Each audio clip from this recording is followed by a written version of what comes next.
I'm RaviePops and welcome back.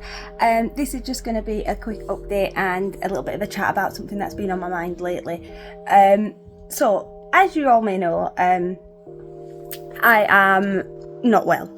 And the thing about having an invisible illness is that I feel incredibly guilty on good days and what I project out to the world, because when I do have a good day I look like this. I'm quite upbeat, I'm happy, I'm going out places, and that's what I film. But the majority of my life is sleeping or resting or being in pain and twitching and taking long baths and doing things that help. But you don't get to see that, because why would I film something like that? Why would I film when I'm twitching or when I'm like, I've done it once as kind of proof, which again I shouldn't have to, but I feel bad that all you see is this well-looking person, this well-presenting person, and the reality is very different. I sleep a lot, I am in bed a lot, like I pretty much live in my bedroom at the moment,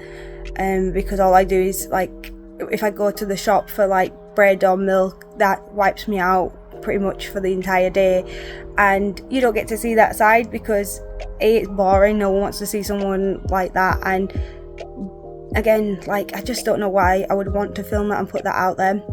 But I do feel quite guilty that I project quite normally, and I think a lot of people with invisible illnesses get that guilt that they're not projecting illness. And it's like, even though you want to be positive about a good day, in the back of your mind you feel bad for having good days, because you feel a little bit like a fraud, even though you live day to day with, you know, the bad side of it. When you're out doing things and you look normal but you park in a disabled bay, or you use a handicapped toilet, you feel bad for those things. Even though you're entitled to use them, you feel guilty.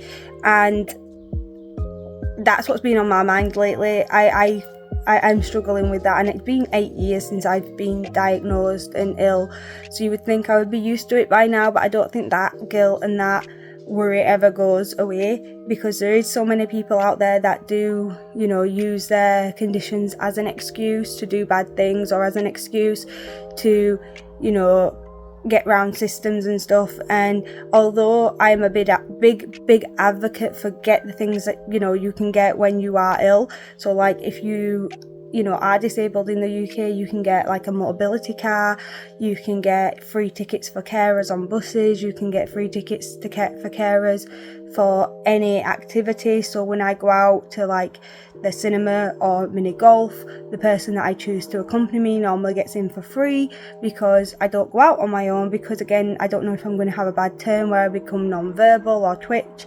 And even though I'm feeling good when I go out, I do need that kind of support there just in case.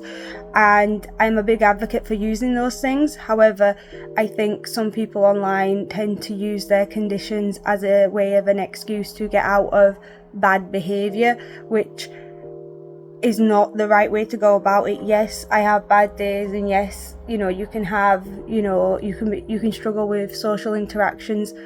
Doesn't make it okay to be a dick to people, doesn't make it okay to, you know, scream at cashiers or anything like that, and just going, well, I'm mentally ill, or I've got this, or I've got a touch of the tism.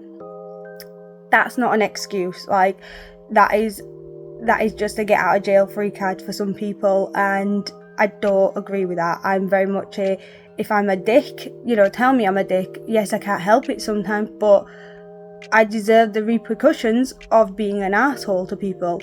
And, you know, although sometimes I struggle with my emotions and I get overly emotional or overly angry at things, I do try my best to keep it to myself and manage it, which I think is all people can do. And I think some people out there decide when they get a diagnosis that that's okay for them to just write off any bad behaviour that they are doing, and not actually work on the problem and be like, okay, so I struggle with communication and I'm coming off inappropriate, so how can I improve that? Please enlighten me what I'm doing wrong, so then I can try and incorporate, but you know, people don't want to put the effort in because it is effort and it makes you tired, it makes you mentally exhausted, you know, trying to retrain your brain into being more socially accepted and more socially okay.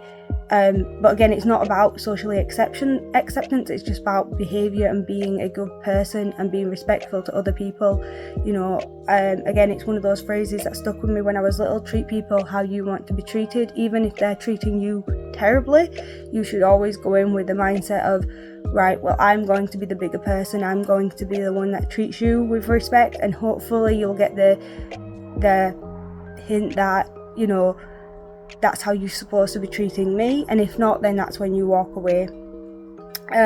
But that's kind of where my head's been at the moment. It's been a lot of that, a lot of accountability, a lot of like struggling with the fact that I do have good days, and it's okay to have a good day, and it's okay to be doing these normal activities when I can, even though they're like once in a blue moon or once every month.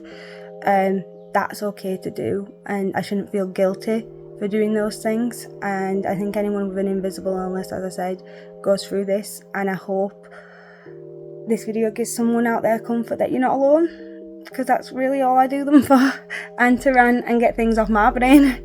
But thank you for listening. I hope you have a good day, and I will see you in the next video. Bye.